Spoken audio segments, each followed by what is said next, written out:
Great Molthaus, 14 de junio de 1947. Nota adicional sobre la violencia y la comprensión. Violencia y temor.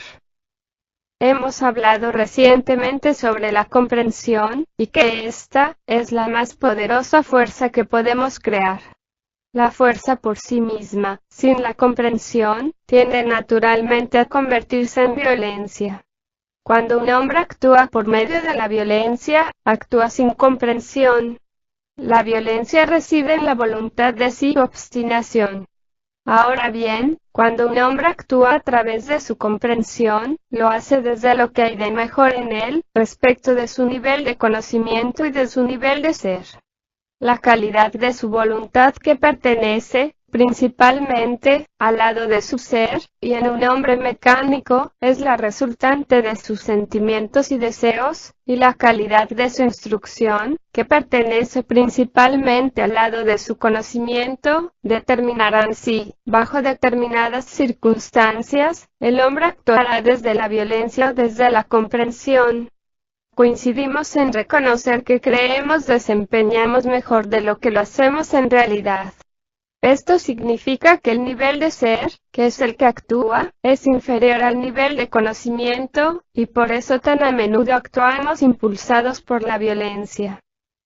Les recordaré otra vez que, en el trabajo, se contempla a las gentes desde dos lados, el nivel de su conocimiento y el nivel de su ser.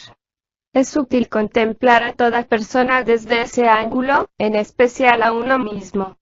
La cuestión no estriba meramente en decir, ¿qué sabe este hombre dónde ha estado o qué trabajo tiene? Sino también, ¿a qué se asemeja? ¿Qué clase de hombre es él? ¿Es, por ejemplo, querellador, o engreído, o indigno de confianza, o ladrón, o embustero, o calumniador? Porque todas esas cosas pertenecen a la calidad de ser. Ahora bien, es difícil, y al principio imposible observarse a sí mismo cuando se está en estado de violencia porque, como se dijo recientemente, estar en estado de violencia es estar completamente dormido. Se puede, empero, observar después dicho estado hasta cierto punto. El centro intelectual recuerda, probablemente, algunas de las expresiones empleadas y el centro motor habrá registrado algunos de los gestos. Pero no será capaz de recordar la emoción misma. Cuando se sale de un estado emocional peculiar, este parece lejano, hasta irreal. Cuando se entra nuevamente en dicho estado, nada parece más próximo y real. Tomemos, por ejemplo, el estado de temor, porque es menester referirse brevemente a dicho estado. Sabemos que cuando no estamos en estado de temor, el temor parece irreal. Basta pensar cómo se presentarían las cosas si pudiéramos recordar en el centro emocional los horrores de la guerra y volver a sentir dichas emociones a voluntad. Si pudiéramos lograrlo. Pero no podemos, y así, todo sigue igual. Si pudiéramos recordar a voluntad en nuestra vida algunas emociones saludables que nos visitaron. Ahora bien, hablando en términos generales, hay dos clases de temores. Hay el temor instintivo, esto es, el temor que tiene su origen en la división emocional del centro instintivo. Este está presente en nosotros y en todos los animales, pero desde luego, orientado diferentemente. Este temor es estimulado por una impresión sensorial directa de peligro. Excita la secreción de las glándulas suprarrenales y libera una materia que activa los músculos, tanto para el ataque como para la defensa. Esa sustancia, la adrenalina, aunque es elaborada constantemente en pequeñísimas cantidades bajo condiciones normales de seguridad, y en exceso bajo condiciones anormales de falta de seguridad, puede en cierta enfermedad llamada enfermedad de Addison, faltar por completo. En este caso, el hombre es muscularmente inerte, incapaz prácticamente de ejecutar cualquier movimiento muscular. No tiene nada que ver con la holgazanería. Desde el ángulo del trabajo, se produjo una carencia de tercera fuerza. Ahora bien, el temor reconoce otro origen que no se debe únicamente al peligro experimentado por los sentidos. Este temor está situado en el centro emocional y por dicha razón está íntimamente conectado con la imaginación emocional. La imaginación no es algo insensato, excepto en su sentido literal, es decir, que no surge de los sentidos. Es muy poderosa. Es inútil decir a una persona, no es sino imaginación. Decir tal cosa muestra simplemente la propia ignorancia, la carencia de comprensión psicológica, porque la imaginación no dirigida, ejerce incalculable influencia en la humanidad dormida. Supongamos que una persona sufre siempre de temores imaginarios. Estos se originan en el centro emocional. Teme que la entierren viva, o que va a padecer una grave enfermedad, o teme que de pronto alguien la ataque, o teme fracasar en sus exámenes, o que pueda perder su dinero y su posición, y cosas semejantes. Todo ese temor debe su origen al centro emocional y es, desde luego, negativo, esto es, surge de las múltiples actividades de la parte negativa del centro emocional. No se funda en una situación real dada por los sentidos. Un conejo, al ver un perro, se oculta en su madriguera.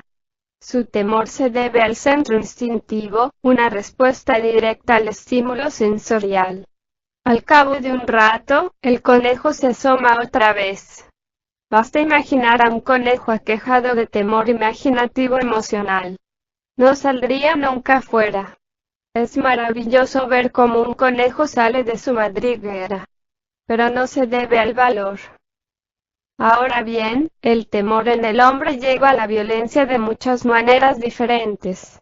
Cabe decir que se le puede enseñar a un hombre a controlar el temor instintivo, en especial por la disciplina, pero es mucho más difícil controlar el miedo emocional.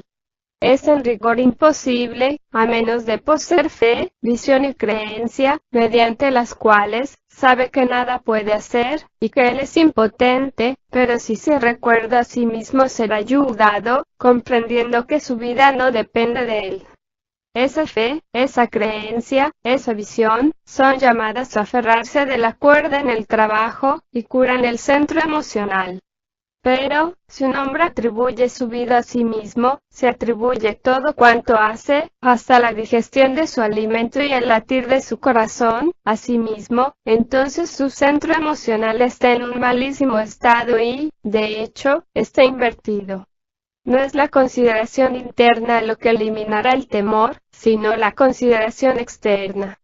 Solo conoce las emociones de sí. Solo se ama a sí mismo. No es esta clase de amor el que se menciona en la frase, el amor echa fuera el temor. Como dije, no es la consideración interna la que ahuyentará el temor, sino la consideración externa.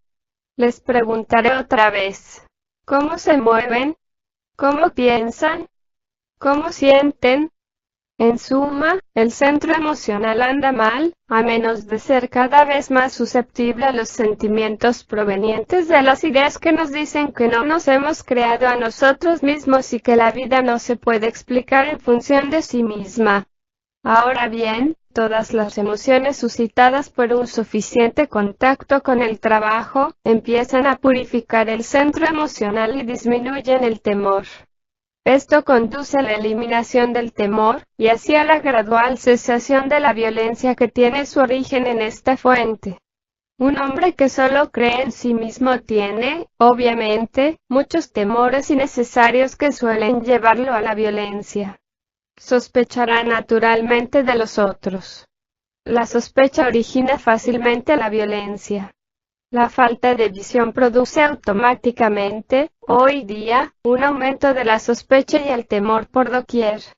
Conocemos la clase de hombre que de pronto se nos acerca y dice, ¿no se estará usted burlando de mí, por casualidad? Ahora bien, tal hombre, que cree en sí mismo, que atribuye todo a sí mismo, que se admira a sí mismo, y que tiene muchas sorprendentes imágenes de sí mismo, tiende a ser violento, porque, con motivo, es incapaz de reírse de sí mismo. Si se pudiera decirle, Me río de un yo en usted, pero no de usted, temo que daría con mi cuerpo en tierra. Ahora bien, nos ocuparemos de todo lo tocante a la purificación del centro emocional.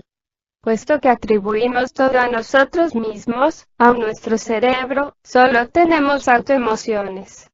Las autoemociones conducen eventualmente a la violencia.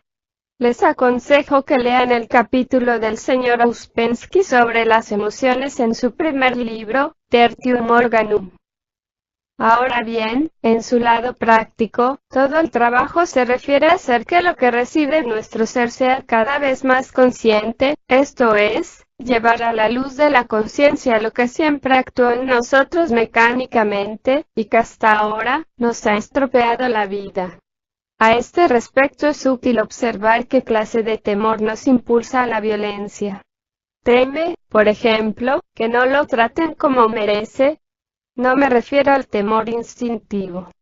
Si empiezo a ver la conexión existente entre algunas formas de violencia y un temor que hasta ahora no fue percibido o reconocido, entonces descubrirá que si expone dicha conexión cada vez más a la luz de la conciencia, por medio de la observación de sí, ésta obrará cada vez menos poderosamente. En otras palabras, mientras antes reaccionaba mecánicamente, ahora percibe y empieza a actuar conscientemente. Esto es cambiar el ser.